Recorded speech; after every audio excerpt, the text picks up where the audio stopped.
안녕하세요. 전청입니다. 이번 시간은요, 저희 실제 사례를 여러분들과 공유하려고 하는데요. 이분은 이 미국 시민권자면서 캘리포니아 거주하시는 분인데 한국에 잠깐 나가서 살다가 이제 다시 돌아와서 은퇴 생활을 계획하는 그런 분이었어요. 그래서 이분이 가지고 있는 자산을 언제 매각하는 것이 가장 좋겠느냐라는 그런 내용이었는데요. 한번 살펴보겠습니다.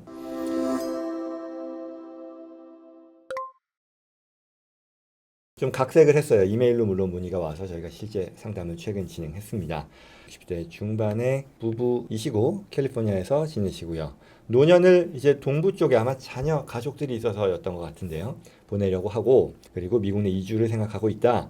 그리고 정착 자금, 은퇴 자금을 위해 현재 한국과 미국에 가진 각각의 부동산을 처분하려고 한다라는 거였어요. 그리고 이 부동산의 내용은요. 현재 거주하고 있는 캘리포니아 부동산 한 개, 그리고 한국의 아파트를 한 개 있는데 한국 아파트 같은 경우는 3년 후에 팔 예정이고 또한 이 동부로 이주하기 전에 한국에 나가서 일정 기간 거주할 생각을 하고 계신다라는 거죠. 그래서 또 한국에서 장기 보유, 장기 거주 뭐 요건을 충족하면 혜택이 있다고 하니까요. 그것도 누리려고 한다라는 겁니다. 그래서 이게 이와 관련해서 언제 이 매각을 하는 게 적절하겠느냐라는 질문인데 구체적으로는 이게 세금을 얼마나 내게 되는 거냐 각각의 그 거래에 있어서 그리고 이 한국과 미국에 있는 부동산 중에 어떤 것부터 어떤 순서로 매각하는 게 어떤 과세면에서 내가 혜택을 누릴 수 있는 거냐 또는 불이익을 안 당하는 거냐라는 얘기였고요. 뭐 전반적인 과정에 대한 설명을 부탁하셨습니다.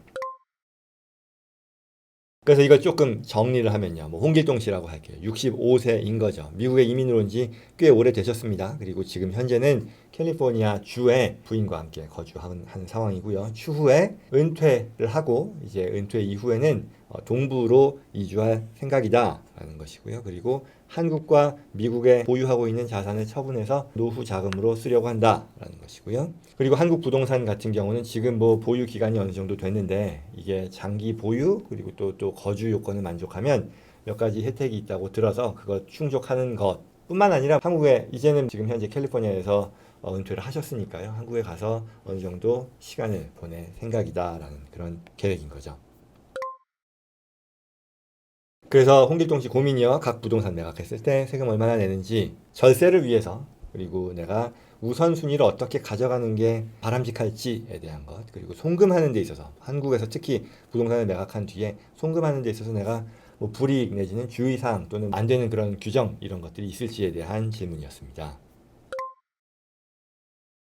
그러면 자산 현황에 대해서 한번 살펴보죠. 현재 아파트를 구입한 지가 뭐 2015년, 7년 된 거죠. 자산 가치가 많이 오른 상태이고요. 그리고 듣기에 10년을 보유하는 경우 또는 아니면 10년을 보유하면서 또 2년을 실거주하는 건지 아니면 뭐건 간에요. 제가 지금 한국 법에 대한 구체적인 논의를 하는 게 이 시간의 목적은 아니니까요.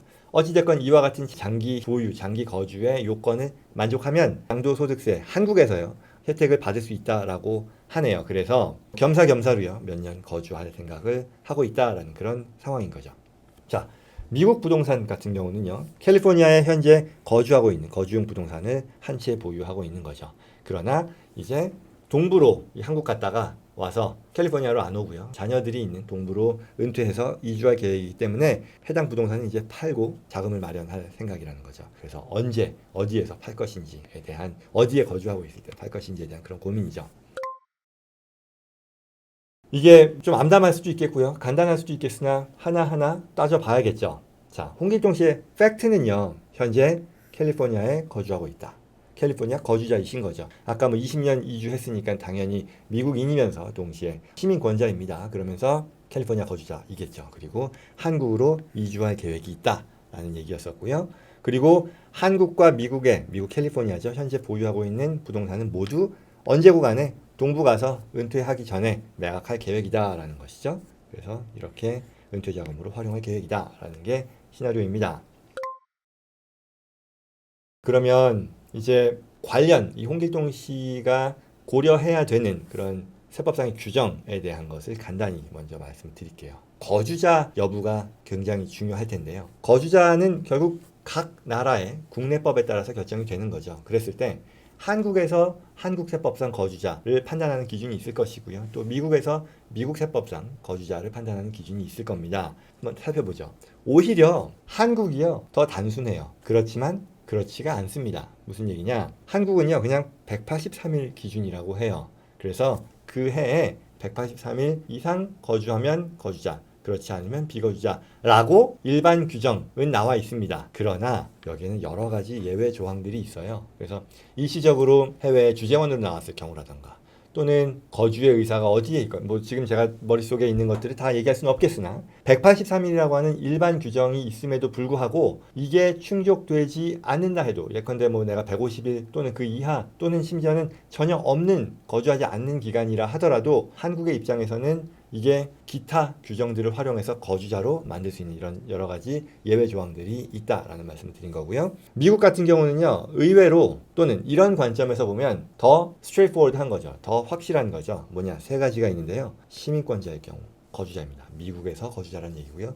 영주권자의 경우도 거주자입니다. 물론 여기에서는 예외 조항이 있습니다만 일단 오늘의 논의의 목적상은 넘어가겠습니다. 그리고 시민권자도 아니고 영주권자도 아닌데 미국에 183일 이상 거주할 경우에는 또한 미국의 세법상 거주자로 본다라고 합니다. 자, 그러면 거주자가 되면 어떻게 되느냐인데요. 미국에서도요. 비슷합니다. 이거는요. 미국은요. 내가 미국의 거주자가 되면 어디에서 소득을 벌건 간에 미국 정부는 과세관을 갖습니다. 전 세계 소득 과세라고 하는 것이고요. 연방세 적용이 될 것이고요. 또 주소득세도 적용이 될 겁니다. 물론 여기서는 내가 연방세법상 거주자가 된다 해도 어떤 특정 주에 거주자가 반드시 돼야 된다는 건 아닙니다. 그 주에서는 그 주의 기준에 따라 이 사람이 그 해당 주의 거주자인지를 따지게 되겠죠. 아무튼 그렇다는 것이고요. 한국의 경우는요. 역시 한국의 세법상 거주자가 되면 전 세계 소득에 대해서 한국 정부는 과세를 하게 되고요. 특히 이분 홍길동 씨의 경우는 양도소득세를 어떻게 과세 받게 되느냐. 양도소득세, 한국과 미국의 프로퍼티에 있어서 그 부동산 자산에 있어서 어떻게 양도소득세가 부과되는지가 관심이 되겠죠. 그리고요. 또 하나 관련 규정으로 알아둘 것이 한국과 미국 모두 공히 Foreign Tax Credit, 외국세 공제라고 하죠.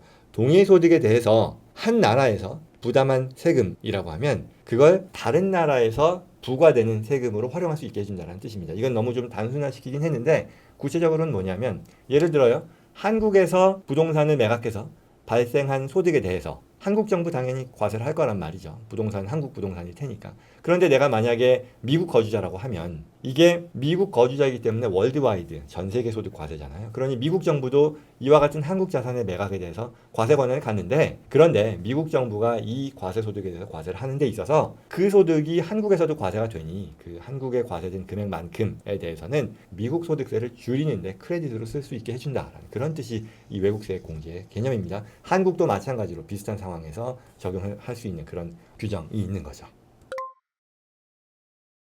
자, 그러면 이제 다시 홍길동 씨로 돌아와서 여러 가지 시나리오가 있을 텐데요. 가능성은요, 여러 상황들에 대한 컨비네이션이잖아요. 홍길동 씨가 거주자, 한국 거주자냐, 아니면 미국 거주자냐, 아니면 둘 다 거주자냐, 일 수도 있거든요. 국내법에 따라서, 각국의 국내법에 따라서 따지는 거니까요. 말하자면 한국에서 거주자라고 해서 미국에서 반드시 비거주자라고 얘기할 수는 없는 거죠. 왜? 한국법에 따른 기준과 미국법에 따른 기준은 독립적인 거니까요. 마찬가지로 반대의 경우도 해당이 될 겁니다. 그러니 이 컨비네이션을 우리는 하나의 변수로 고려해야 될 것이고요. 그리고 한국과 미국에 있어서의 양도소득세 또한 양도소득세를 둘러싼 특별 규정들까지도 우리가 이해할 수 있어야 될 겁니다. 이게 어디에 적용이 되는지까지도요. 그리고 외국세 공제를 어떤 경우에 활용할 수 있는지까지도 또 하나의 변수가 될 것이고요. 그리고 더 나아가서 지금 많이 얘기하진 않았지만 주소득세도 큰 문제가 될 수 있어요. 캘리포니아 같은 경우는 주소득세가 대략 8%에서 13%를 왔다 갔다 하거든요. 굉장히 큰 부담이 될 수 있는데 어떤 경우에는 부과가 되고 어떤 경우에는 또 부과가 안 되다 보니 여러 가지 지금 변수가 있다는 거죠. 자, 막막하게 생각될 수도 있는데요. 한번 살펴보겠습니다. 그러면 첫 번째로는요. 만약에 이분이요. 홍길동 씨는 미국에 지금 거주하는데 한국에 나가서 몇 년 거주하다가 동부로 가는 그런 그림이죠. 그러면 결국은 부동산의 매각이라고 하는 것은요. 이분이 지금 현재 미국에 거주하고 있을 때 매각하는 것 또는 한국으로 옮긴 뒤에 매각하는 것 이렇게 나뉠 겁니다. 그랬을 때 먼저 한국에 가기 전에 미국에 거주하고 있는 상황에서 이 두 부동산을 각각 매각했을 때 어떤 결과가 나오는지를 한번 살펴보는 게 좋겠죠.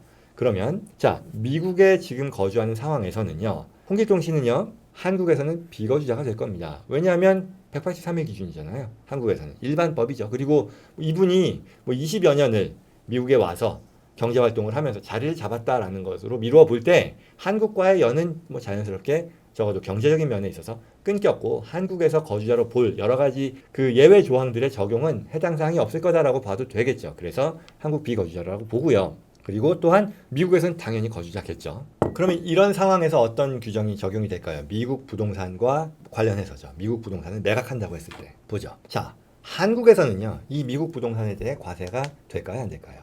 안 됩니다. 왜냐면요, 앞서 말씀드린 것처럼 한국에서는 비거주자고요. 그렇기 때문에 월드와이드가 아니라 한국과 관련된 소득에 대해서는 한국 정부는 과세 권한을 가질 거예요. 근데 이거는 미국 부동산이잖아요. 미국의 원천이 있는 소득이니까 홍리동 씨는 이 미국 부동산의 매각과 관련해서 한국에서 과세되는 것을 걱정할 필요는 없을 겁니다. 그러면 이제 두 번째로요. 미국에서의 과세는요, 뭐 너무 당연하겠죠. 지금 상황, 캘리포니아 거주한 사람으로서 연방세 과세될 것이고요. 캘리포니아 거주자이기 때문에 또한 과세가 될 것입니다. 그리고요. 한국의 부동산과 관련해서 볼까요? 지금 내가 캘리포니아 거주자로서 미국에 거주하고 있는데 한국 가기 전에 한국 부동산을 팔면 어떻게 될까요? 양국에 모두 과세가 될 겁니다. 왜? 미국 관점에서는요. 월드와이드 인컴이죠. 미국 거주자잖아요. 그러니 한국에서 벌어들인 소득에 대해서도 미국 정부는 과세 권한을 갖는다. 다만 외국세의 공제, 아까 말씀드렸던 그 예의 전형적인 상황이잖아요. 미국에서 미국인이지만 한국에 벌어들인 소득에 대해 미국 정부 과세 권한, IRS죠. 과세 권한을 갖지만 한국에 낸 세금만큼은 offset한다. 그 크레딧으로 받는다. 줄이는데 쓴다라는 것이고요. 한국 과세는요. 양도소득세 발생할 겁니다. 왜? 한국에 위치한 자산이니까요. 비록 내가 한국의 비거주자라 하더라도 한국에 위치한 자산의 매각과 관련해서는 당연히 한국 정부는 우선적인 과세 권한을 가질 겁니다. 그리고 여기서 더 나아가서요. 홍기동 씨가 가서 거주하는 그 요건을 충족하지 못하기 때문에 장기 보유 혜택 누리지 못할 것입니다. 자, 이렇게 보면은요. 미국 거주 상황에서요. 각각의 부동산을 팔았을 때 이 텍스 임플리케이션을 어떻게 볼 수 있냐면 미국 부동산은요. 그렇게 나쁜 건 아닌 것 같아요. 미국 부동산은요. 어차피 미국 부동산을 매각했을 때 한국에서는 과세 안 되는 거고 미국에서 과세가 되는 거니까 오케이 적어도 뭐 불이익은 아니겠네. 뭐 세금을 더 줄일 수 있는지는 모르겠으나 어쨌거나 내 현재 상황에서 나쁜 아이디어는 아닐 수 있겠다 정도까지 얘기할 수 있을 것 같아요. 그리고 한국 부동산은 어떨까요? 내가 미국에 지금 현재 한국으로 가지 않은 상태에서 한국 부동산 바로 파는 것. 안 좋은 결정이다. 왜? 한국에서 과세되고 미국에서 과세되는 그런 상황이니까요. 모든 어떤 정부에 대해서죠. 한국 정부, 미국 연방 정부, 그리고 주 정부까지. 그리고 또 장기 보유 혜택 이런 것들 누리지 못하니까요. 자, 그러면요. 이제 두 번째로 이분이 한국으로 갔어요. 이주를 했어요. 한국의 거주자가 된 상황에서 두 부동산을 파는 경우 어떻게 결과가 나오는지 한번 살펴보죠. 자, 이분은요. 한국에 옮겨갔기 때문에 한국 거주자가 된다고 봐야겠죠. 그리고 미국에서는 어떻게 될까요? 미국에서는 여전히 거주자일 겁니다. 왜? 시민권자니까요. 그렇죠? 그래서 또 하나 아마 오늘 이 얘기를 많이 말씀드리진 않을 텐데요. 별도 영상으로 아마 위에 달릴 텐데 타이브레이커라고 하는 그런 규정이 있습니다. 만약에 영주권자라고 하면 한국에 오랫동안 역이민을 갔을 때 미국 세법상 비거주자라는 것을 선택할 수 있는 그런 권한이 있는데 이분은 시민권자이기 때문에 타이브레이커 그와 같은 혜택은 가능한 옵션이 아닙니다. 그래서 미국 거주자, 한국 거주자라고 볼 수 있습니다. 그랬을 때 미국 부동산과 관련해서는요 어떻게 될까요? 미국 거주자니까요 당연히 미국 연방세 주세 과세될 겁니다. 그리고요 한국 관점에서 보면 당연히 과세가 됩니다. 왜?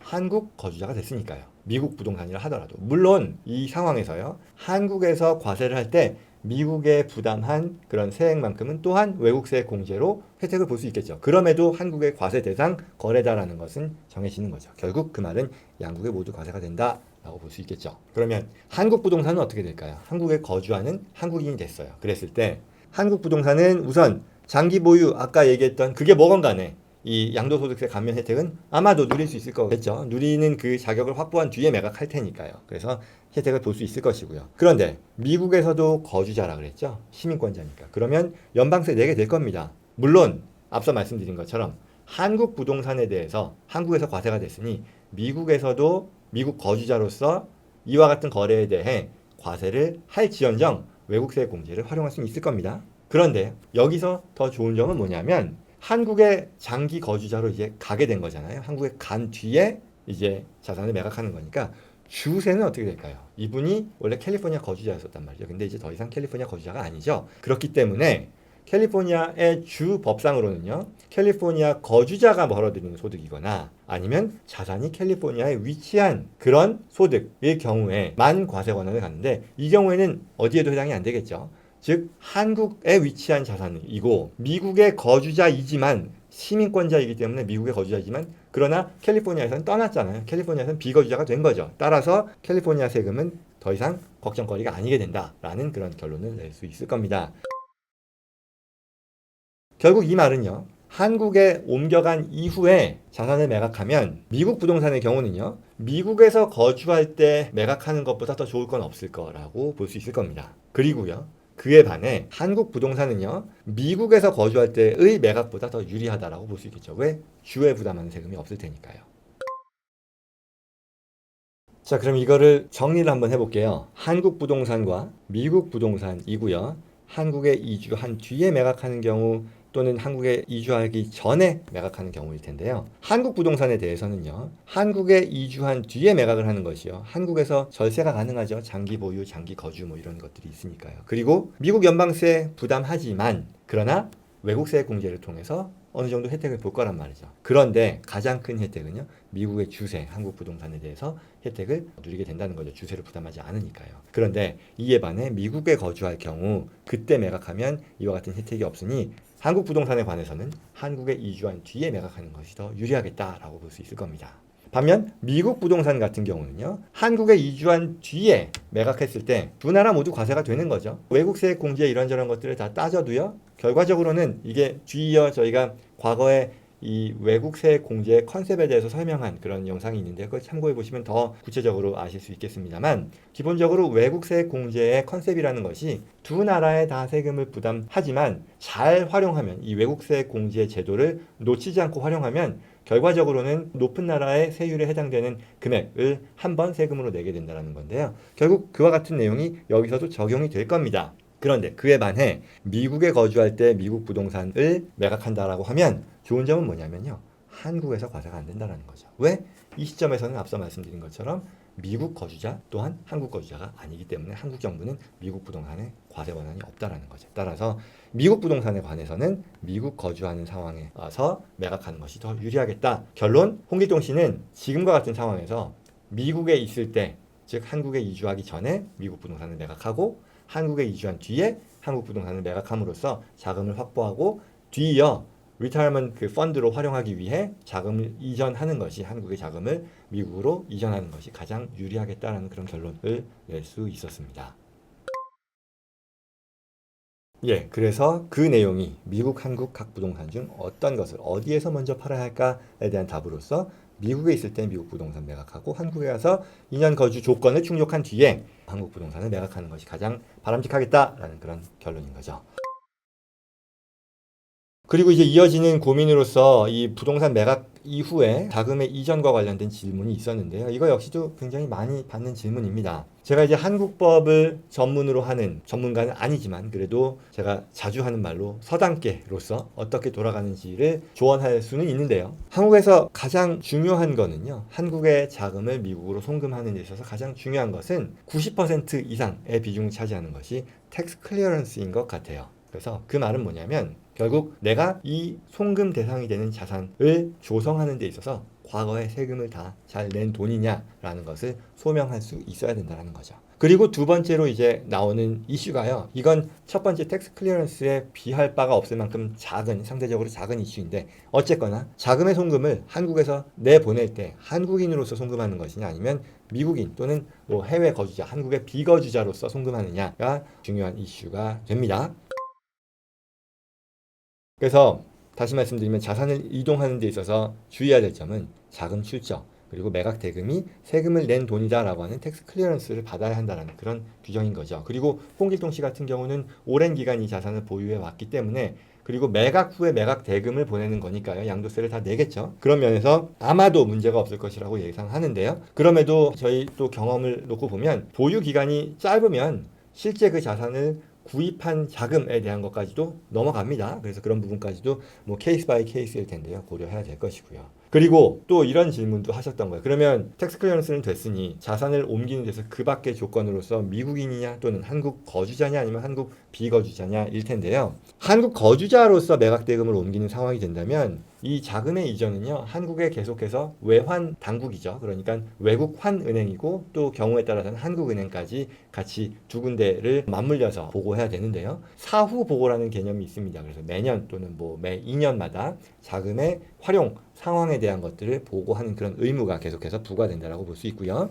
그렇지 않고 미국 거주자 내지는 한국의 비거주자라는 그런 스테이러스를 가지고 송금을 할 경우에는 이와 같은 사후 보고의 의무는 해당되지 않는다라고 볼 수 있습니다. 따라서 이분 같은 경우는 홍길동 씨 같은 경우는 그 시점에서 한국 국적에 대한 또는 한국의 거주자 비거주자에 대한 어떤 식의 선택을 할지에 대한 것을 판단할 필요가 있겠죠. 송금을 할 때요. 그래서 앞서 말씀드린 것처럼 이 외국세 공제라는 것이 개념이 어려운 건 아니었어요. 제가 설명드린 거. 그러나 실제 이걸 양국의 어떤 세금 신고 과정에서 놓치지 않고 다 한다라는 것은 또 다른 얘기죠. 개념이 쉬운 것과 실무가 쉽다라는 것은 아니니까요. 개념도 물론 그 자체가 쉽다기보다는 제가 이해를 돕기 위해 쉽게 설명을 드린 거다라는 게 더 맞겠죠. 이 영상 살펴보시면 좋겠고요. 결론은요. 한국과 미국에 위치한 부동산을 매각할 때요. 매각 시기, 그리고 내가 장소라는 것은 내가 어디에 거주자냐라는 그런 상황을 다 판단하고 평가해야 된다는 얘기죠. 그리고 그 시점에서의 세법, 각 나라의 세법을 다 이해해서 이와 같은 것들이 변수로서 미치는 영향을 잘 감안해서 진행해야만 손해를 보지 않고 내가 큰 혜택을 볼 수 있다는 것이 앞선 사례에서 보여졌다라고 할 수 있겠죠. 그리고 중요한 것은 또한 한국의 국적 그리고 한국 거주자의 판단이라는 것은 다른 거죠. 국적 여부와 무관하게 한국의 거주자가 아니냐라는 것은 183일을 가지고 따지는 거였잖아요. 따라서 일반적으로 내 세금 때문에 국적을 포기한다 이렇게 생각하실 필요는 없을 것 같다라는 것이 오늘의 결론이었습니다. 오늘 그 실제 사례를 통한 이 설명 도움되었기를 바라고요. 저는 또 다음 시간에 뵙겠습니다. 고맙습니다.